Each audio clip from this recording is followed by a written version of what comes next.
Very good morning to all my dear students. आज हम लोग बीसीए 4th सेम की मैथमेटिक्स थर्ड पढ़ रहे हैं जो सीसीएस यूनिवर्सिटी से एफिलेटेड है।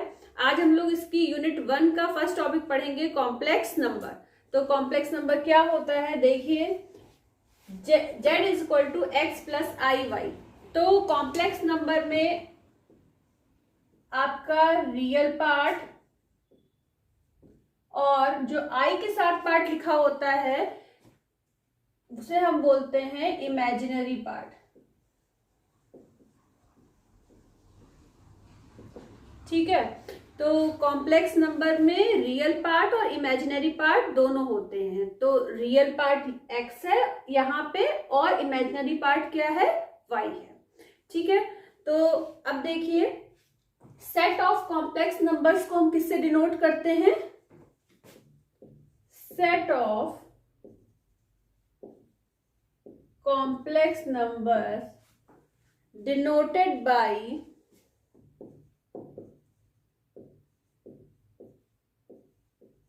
C। ठीक है, तो सेट ऑफ कॉम्प्लेक्स नंबर को हम किससे डिनोट करते हैं, C से। अब हम लोग पढ़ेंगे algebra of complex numbers.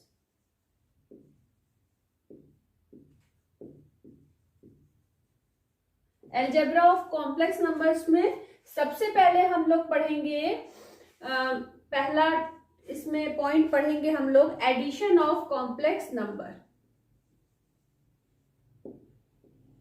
Addition of complex numbers. ठीक है, तो एडिशन ऑफ कॉम्प्लेक्स नंबर जैसा कि आपने पढ़ा है कि z is equal to x plus i y एक कॉम्प्लेक्स नंबर है। तो हम दो ले लेते हैं कॉम्प्लेक्स नंबर, एक ले लेते हैं z1 और एक ले लेते हैं z2। इन दोनों को अगर हम ऐड करते हैं तो देखिए x1 plus i y one, ये तो वैल्यू हो गई z1 की, z2 की हो गई x2 plus i y to. ठीक है, अब इन दोनों को अगर हम ऐड करते हैं तो रियल पार्ट एक साथ ऐड कर लेते हैं, x1 प्लस x2, आई कॉमन ले लेते हैं और इमेजिनरी पार्ट को एक साथ ऐड कर देते हैं। तो ऐड करने पे क्या मिल गया, x1 प्लस x2 प्लस आई y1 प्लस y2। इसी तरीके से मल्टीप्लीकेशन ऑफ कॉम्प्लेक्स नंबर्स देखिए, मल्टीप्लीकेशन ऑफ कॉम्प्लेक्स नंबर्स। तो मल्टीप्लीकेशन ऑफ कॉम्प्लेक्स नंबर्स में हम क्या करेंगे, z1 यहाँ डॉट लगाया, z2, ये डॉट क्या है, मल्टीप्लीकेशन का साइन। तो इसमें हम क्या करें, x1 plus i y one dot x2 plus i y two. तो पहले हम x2 का मल्टीप्लाई इन दोनों में कर लें, फिर आई वाई टू का मल्टीप्लाई इन दोनों में कर लें। देखिए क्या आएगा, x1 x2 प्लस आई y1 x2 प्लस, अब आई y2 का करेंगे तो क्या आएगा, आई y2 x1 प्लस आई स्क्वायर y1 y2। अब देखिए आई स्क्वायर की वैल्यू क्या होती है, यहाँ पे देखिए आई स्क्वायर की वैल्यू होती है -1। आई क्यूब की वैल्यू निकालने के लिए आप क्या करोगे, आई स्क्वायर इंटू आई, तो आई स्क्वायर की वैल्यू -1 होती है तो माइनस आई आ जाएगी। आई की पावर 4 की वैल्यू निकालने के लिए क्या करोगे, आई स्क्वायर इंटू आई स्क्वायर। ठीक है, तो आई की पावर 4 बन गया। अगर बेस सेम है तो ऊपर की पावर ऐड हो जाती है, तो आई की पावर 4 को आप क्या लिख सकते हो, आई स्क्वायर इंटू आई स्क्वायर। तो दो आई स्क्वायर की वैल्यू -1 और इसकी भी -1, तो इंटू होके क्या आ जाएगा 1। तो आई की पावर 4 की वैल्यू क्या आ गई, 1। अब अगर हमें आई की पावर 6 की वैल्यू निकालनी है तो हम क्या लिखेंगे, आई क्यूब इंटू आई क्यूब। आई क्यूब की वैल्यू क्या है, -i इंटू -i, तो माइनस माइनस तो प्लस हो जाएगा और आई स्क्वायर बन जाएगा, और आई स्क्वायर की वैल्यू क्या आ जाएगी, 1। तो आई की पावर 6 की वैल्यू क्या मिल गई, -1। ठीक है, तो इस तरीके से हम लोग आई की वैल्यूज याद रखते हैं। तो हमें केवल एक वैल्यू याद करनी है, आई स्क्वायर इक्वल टू -1, इसी से आपकी सारी वैल्यूज निकल आएंगी। ठीक है, तो अब देखिए यहाँ पे आई स्क्वायर था, तो यहाँ पे क्या हो जाएगा, -1 हो जाएगा, और ये बन जाएगा -y1 y2। तो अब हम रियल पार्ट एक साथ लिख लें, x1 x2 minus y1 y2। अब इमेजिनरी पार्ट को एक साथ लिख लें, प्लस आई कॉमन ले लिया, y1 x2 plus y2 x1, ये हमारा इमेजिनरी पार्ट हो गया। ठीक है, तो ये तो हो गया मल्टीप्लीकेशन ऑफ कॉम्प्लेक्स नंबर। अब थर्ड पॉइंट है हमारा division in complex number. Division in complex numbers, इसका क्या देखिए, Z1 अपॉन Z2 अगर लिखा है तो इसको आप क्या लिख सकते हो, Z1 Z2 का इनवर्स। ठीक है, अब देखिए, अब हमें एक चीज और पढ़नी है, conjugate of complex numbers. Conjugate of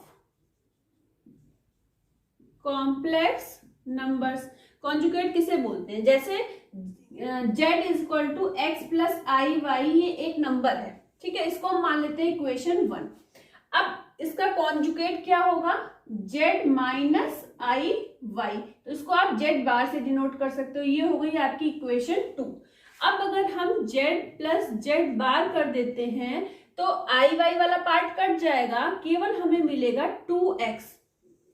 जब हमने एडिशन करा z और कॉन्जुगेट ऑफ z का, तो हमें केवल रियल पार्ट मिला 2x, इमेजिनरी पार्ट कट गया। अब अगर हम z माइनस z बार करते हैं तो हमें क्या मिलेगा, x से x कट जाएगा और इमेजिनरी पार्ट ऐड हो जाएगा और मिलेगा 2iy। ठीक है, इसी तरीके से अब अगर हम इन दोनों इक्वेशन 1 और इक्वेशन 2 का मल्टीप्लाई कर दें आपस में, तो क्या लिखेंगे, x plus i y, x minus i y. आप लोगों ने फॉर्मूला पढ़ा होगा, कौन सा, x square minus y square वाला, क्या होता है, x minus y x plus y. तो उसी फॉर्म में लिखा है एक्स प्लस वाई और एक्स माइनस वाई, तो इसको आप क्या लिख सकते हो, x square minus i y का स्क्वायर। अब आई का स्क्वायर -1 होता है, तो -1 और ये बाहर -1, माइनस का साइन है, इसका मल्टीप्लाई होकर किस में कन्वर्ट हो जाएगा, प्लस में हो जाएगा। तो ये बन जाएगा x square plus y square. तो z बार आ गया x square plus y square. तो ये आपका इस तरीके से यहां तक हो गया। इसके आगे अब इसकी पिक ले लेते हैं और उसके बाद फिर हम आगे इसके बताते हैं।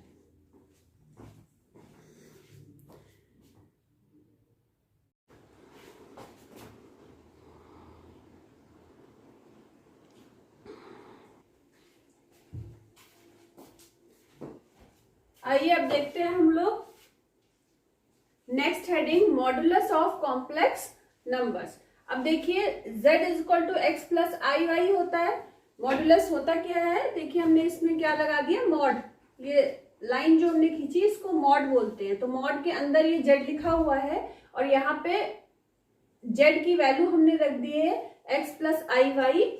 और इसका जब हम अंडर रूट निकालते हैं, कोई भी चीज मॉड में लिखी होती है तो जब इसका अंडर रूट निकालते हैं, तो अब आप देखो इस वाले का स्क्वायर कर दिया प्लस आई के साथ जो वैल्यू लिखी थी उसका स्क्वायर कर दिया।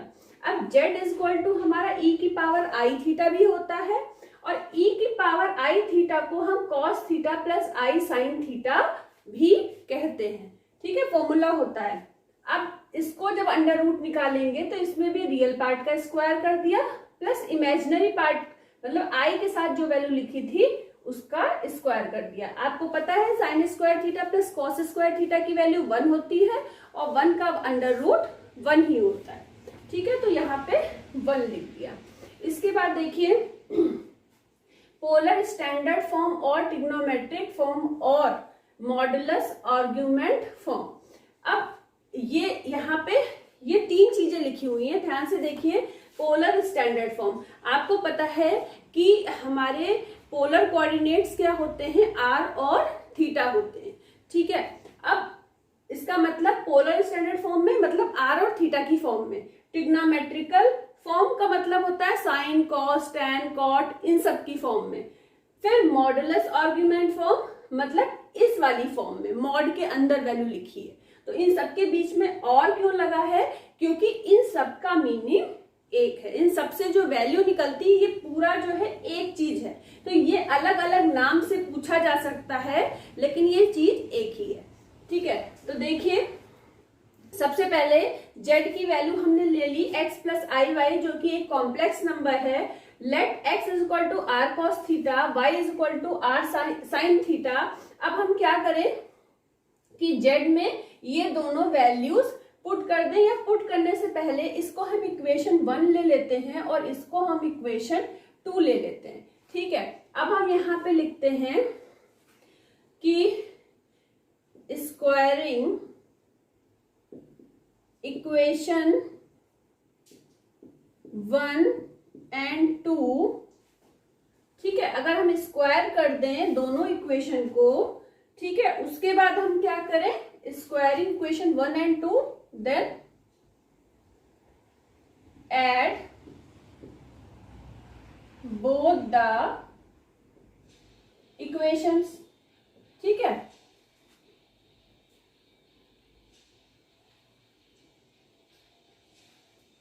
तो अब देखिए फिर अगर हमने इन दोनों का क्या करा, स्क्वायर करा, तो सबसे पहले x square is equal to r square cos square theta. फिर ये इक्वेशन 1 को आया, फिर इक्वेशन 2 को अगर हमने स्क्वायर करा तो y square is equal to r square sine square theta. अब अगर हम इन दोनों को ऐड कर देते हैं तो हमें क्या मिलेगा, x square plus y square is equal to r square, common ले लेंगे, दोनों में आर स्क्वायर है, sine square theta plus cos square theta, जिसकी वैल्यू आप लोगों को पता है 1 होती है। तो आप लिखो या ना लिखो, तो आगे आपको मिल गया x square plus y square is equal to r square, ये वैल्यू मिल गई। ठीक है, अब देखिए अगर हम इक्वेशन 2 को डिवाइड कर दें इक्वेशन 1 से, dividing equation 2 by 1, dividing equation 2 by 1 अगर हम कर दें तो हमें क्या मिलेगा, y upon x is equal to r sine theta upon r cos theta, r से आर कट जाएगा, क्या मिलेगा, टेन थीटा। ठीक है, sine theta upon cos theta क्या होता है, टेन थीटा, आर से आर कट जाएगा। अब अगर यहां से हमें थीटा की वैल्यू निकालनी हो तो थीटा इज इक्वल टू हम लिख सकते हैं टेन इनवर्स, टेन इधर आ जाएगा तो टेन इनवर्स हो जाएगा, tan inverse y upon x. एक हम लोगों को ये वाली फॉर्म मिल गई। तो अब देखिए दिस थीटा इज कॉल्ड, यहां पे हम लिख देते हैं, this theta is called argument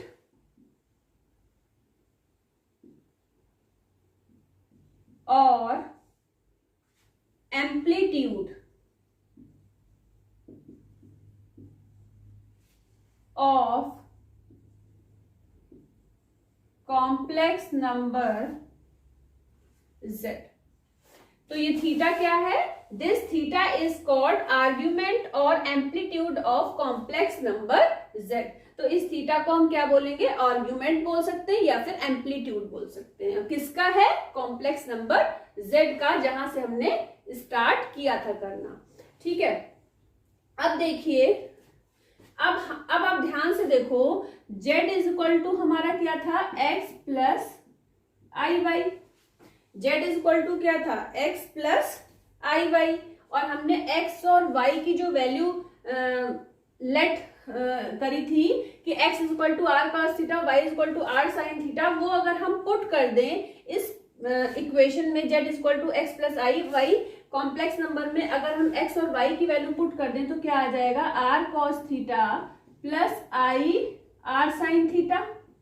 अब यहां से i कॉमन ले लें, अगर नहीं i कॉमन नहीं होगा, r कॉमन होगा। अब अगर हम यहाँ पे आर कॉमन ले लें तो क्या मिलेगा, cos theta plus i sine theta. अब देखिए आर की वैल्यू हमने क्या निकाली थी, आर स्क्वायर की वैल्यू निकाली थी x square plus y square. तो अब देखिए cos theta plus i sine theta, यहाँ पे देखिए कहाँ गया ये, cos theta plus i sine theta को हम क्या लिख सकते हैं, ई की पावर आई थीटा। तो ये फॉर्मूला हमारा बन जाएगा आर ई की power i theta, z is equal to, ठीक है। तो जेड इज इक्वल टू हमें क्या मिल गया, आर ई की पावर आई थीटा। अच्छा, जो ये हमने बोला कि थीटा इज कॉल्ड आर्ग्यूमेंट और amplitude of complex number z, तो आप इसको ऐसे भी लिख सकते हो, theta is equal to argument z, ठीक है। इस तरीके से भी आप लिख सकते हो, या फिर थीटा इज इक्वल टू, एक चीज और लिख सकते हो, क्या लिख सकते हो, एम्पलीट्यूड को ए एम पी जेड, ठीक है। तो ये भी तरीका है लिखने का। अब इसके आगे बताते हैं इस ब्लैक बोर्ड को रब करके।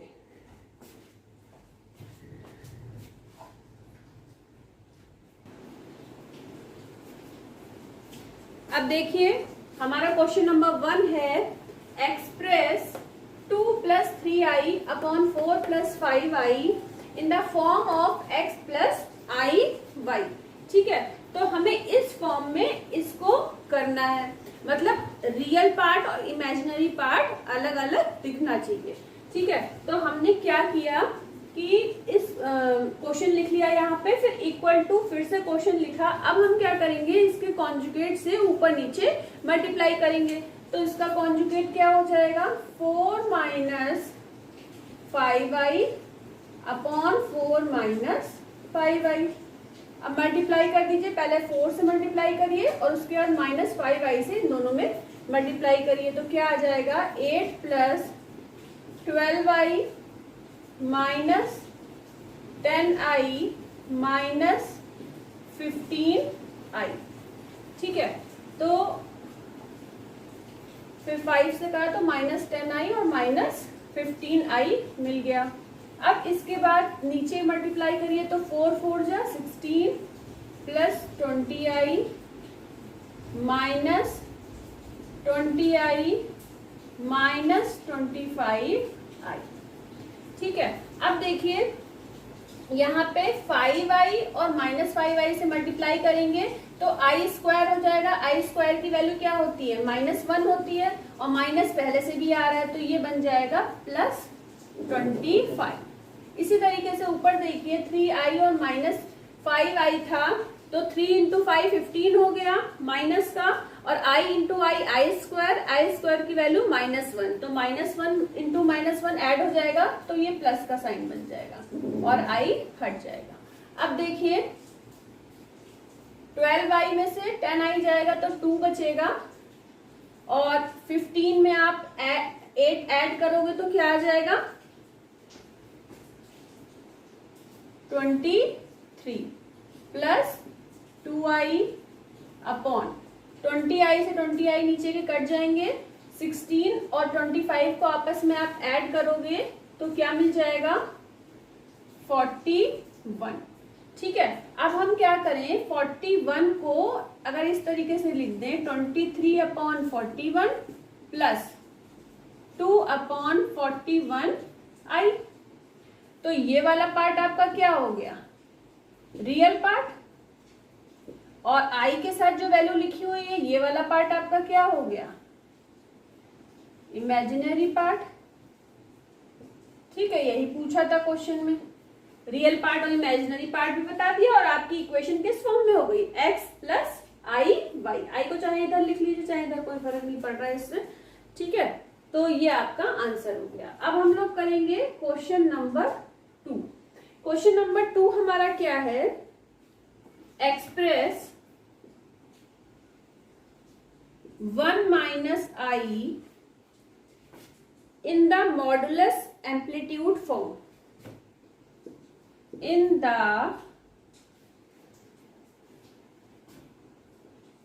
modulus amplitude फॉर्म, ठीक है। तो अभी हम लोगों ने मॉडुलस एम्पलीट्यूड फॉर्म पढ़ा, जिसे पोलर फॉर्म भी बोलते हैं। तो अब देखो हम उस फॉर्मूले से इसको सॉल्व करने की कोशिश करते हैं क्या आता है। तो देखिए सबसे पहले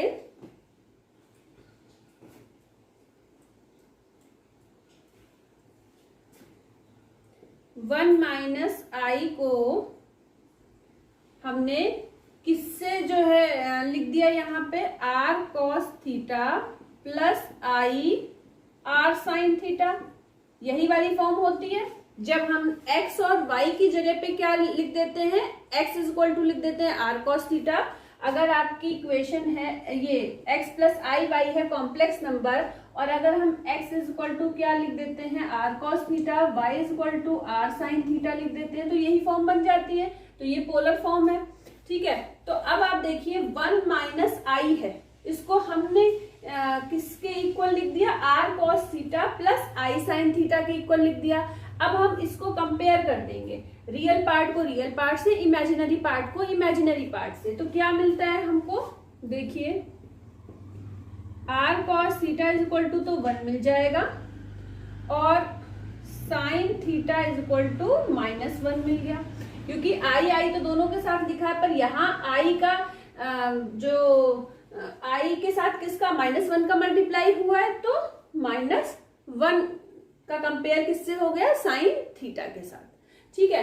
अब देखिए इसको अगर हम इक्वेशन 1 ले लें और इसको इक्वेशन, सेम तरीका है सॉल्व करने का जैसे अभी हम लोगों ने करा था, ठीक है। तो अब देखिए इक्वेशन 1 और 2 को हम क्या करें, स्क्वायर करके ऐड कर दें, क्या मिलता है, आर स्क्वायर थीटा फिर sign square theta plus cos square theta, ठीक है।